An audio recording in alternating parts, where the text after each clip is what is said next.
ہم میں سے اکثر لوگ یہ سمجھتے ہیں کہ صرف عبادات ہمیں نجات دلانے کے لیے کافی ہیں۔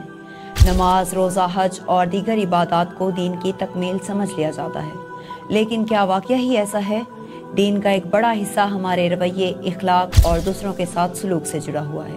اگر ہمارا لہجہ، ہمارے الفاظ یا ہمارا رویہ کسی کے دل کو دکھ دے رہا ہے، کسی کی خود اعتمادی کو مجروح کر رہا ہے، تو یہ عمل ہماری تمام عبادات پر سوالیہ نشان چھوڑ دیتا ہے۔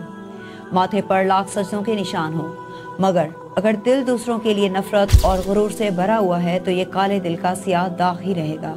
اللہ تعالیٰ عبادات کے ساتھ ساتھ ہماری اخلاق، محبت اور دوسروں کے لیے احساس کو بھی دیکھتا ہے۔ اپنے ضمیر کو جھنجھوڑیں، سوچیں کہ آپ کے الفاظ اور عمل کسی کے دل کو ٹھیس تو نہیں پہنچا رہے۔ عبادات ضرور کریں، لیکن ساتھ میں اپنے اخلاق اور رویے کو بھی بہتر بنائیں۔ یاد رکھیں، اللہ کے نزدیک وہ دل زیادہ عزیز ہے جو دوسروں کے لیے سکون اور محبت کا ذریعہ بنے۔ ضمیر کی آواز سنیں، دل کے کالے داغ دھو ڈالیں۔